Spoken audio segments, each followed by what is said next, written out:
I'm Michelle Zimmer with Wild Serendipity Foods, and today I'm going to show you two really easy recipes that are great for Christmas gift giving, or also just a couple snacks that your family would love to eat.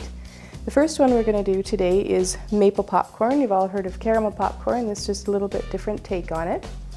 And the first thing you're going to do is get your corn popped. So this started off as 1 cup of dry popcorn kernels, and popped however you like. Just try to keep it not buttery or oily. And just before I placed it in the bowl, I lightly oiled that bowl, and that's because when we pour our mixture in, it's going to want to stick to the edges of the bowl and we want it to go on the popcorn. So just a little trick for that. And then our caramel sauce. So in here we've got 1 cup of butter and 2 cups of brown sugar, and that's packed light brown sugar, and a teaspoon of salt. And then we've got 1/2 cup of pure maple syrup, and any kind you like, but use the pure, sort of the focus of this recipe. And this is Canadian maple syrup, and if you didn't know, Saskatoon is actually producing maple syrup now. There's a fellow out of Kamsack who's producing out of sugar maple trees, and it's wonderful, really a dark amber one, and available from Saskatoon Marketplace if you'd like to try that one out. So we're going to take this over to the stove. So over medium-high heat and stirring the whole time. We're just going to let everything melt together and come to a boil once everything is melted. So we can just go ahead and keep giving that a stir. So now the mixture is coming to a full boil, and you can adjust the temperature down just a wee bit because you don't want it to come up over the edges of the pot. But we're going to let this boil away now for 5 minutes without stirring. And so just kind of keep an eye on it so it doesn't boil over, but that's it for 5 minutes. All right, so our 5 minutes is up, and I've gone ahead and pulled it off the stove. I'm just letting it calm down a little bit. And now we're going to go ahead and add 1/2 teaspoon of baking soda. So we're going to get an exciting chemical reaction with that.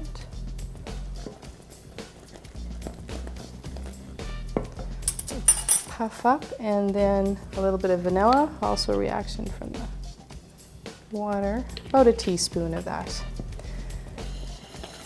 You can see I measured accurately. And then also I'm going to go ahead and add a few drops of this natural maple extract. You can buy the artificial in the stores. I don't think you can get this locally, but I will be posting these recipes on my blog, and I'll talk about it on there if you're interested in getting that, if you're a maple fanatic as I am. So we're just going to stir that up and make sure it's mixed well. All right, now we're ready to go ahead and add it to our popcorn.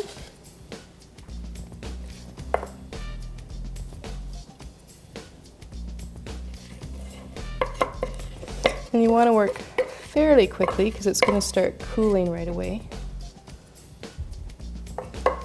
And just I'm going to use this spoon to mix. It works a little bit better. So you just want to mix that up, trying to keep as much of it in the bowl as you can.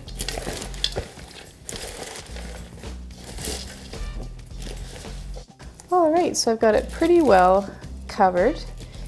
And I didn't mention, but you'll want to be careful of burning yourself from the mixture because the sugar, the boiling caramel mixture is much hotter than boiling water. Plus it sticks. So you definitely want to be careful about that. And also this is a really big bowl, and you can see it's kind of hard to mix it up. And sometimes what I'll do is I'll split it into 2 bowls, and then just what I would do in that case is put half the mixture on, leave the pot on about a really low temperature because it will start to cool right away and be really hard to mix. And then go ahead and mix up that second bowl afterwards. Put it in a large roasting sheet.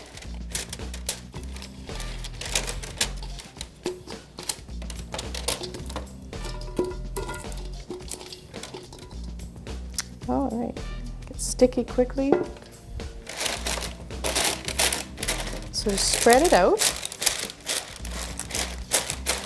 And this is where it's an easy recipe, but at this point it's going to take an hour, so it's not something you can start and finish really within an hour.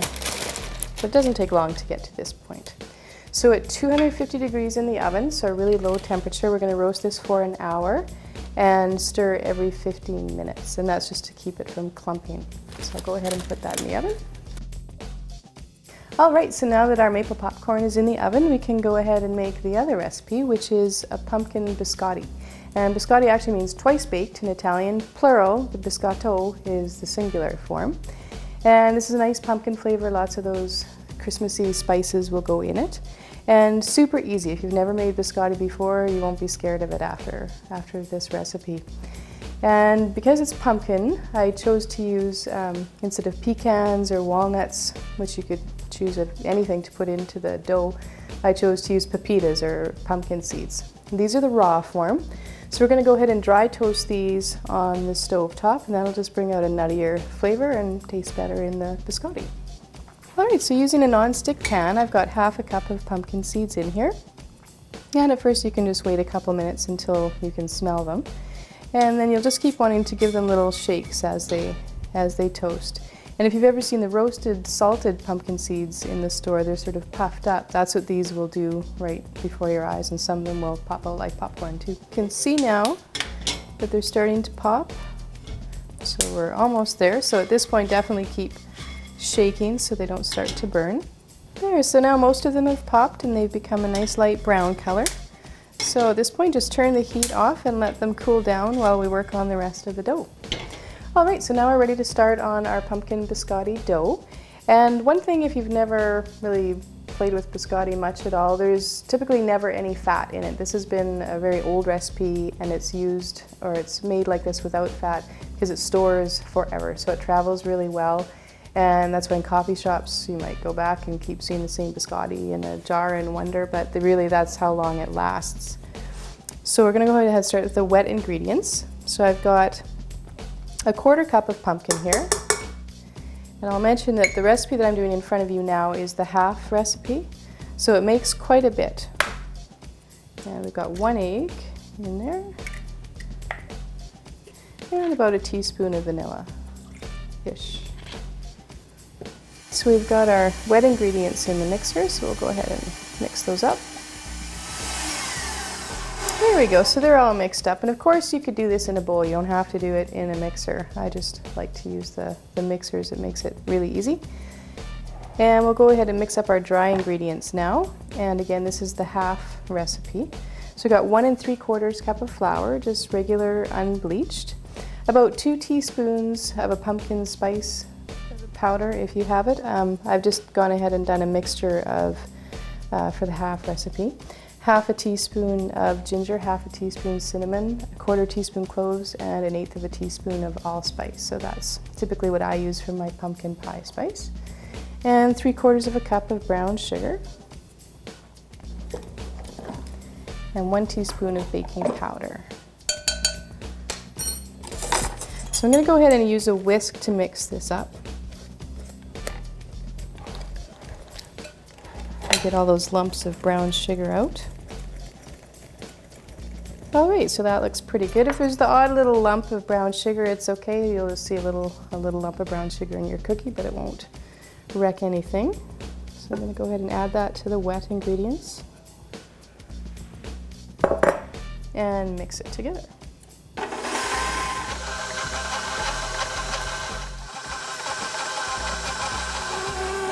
All right, so our dough's all mixed up there. And now we're going to go ahead and add our cooled toasted pumpkin seeds. And just get those mixed in there.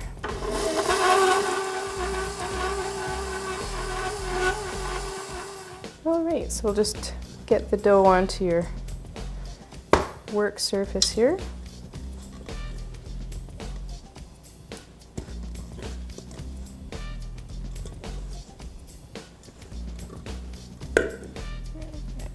So we'll use a little bit of flour just to help with the stickiness.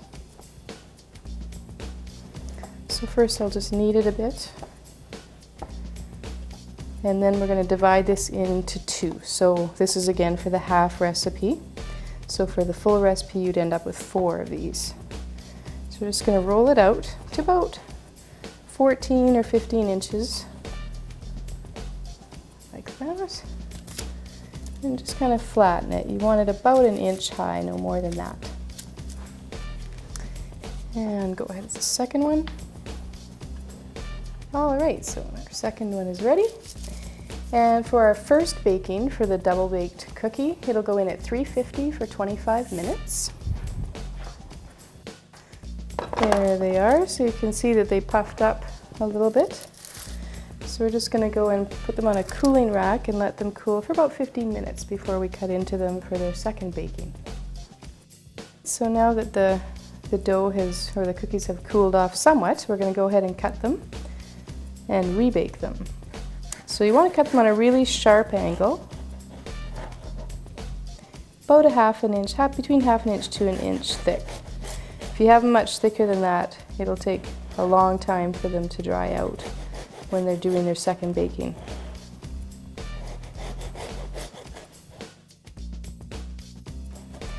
And I didn't mention, but you want to use a serrated knife to do this part too, so you're not crumbling the cookie too much. Now we're going to place them back on the cookie sheet.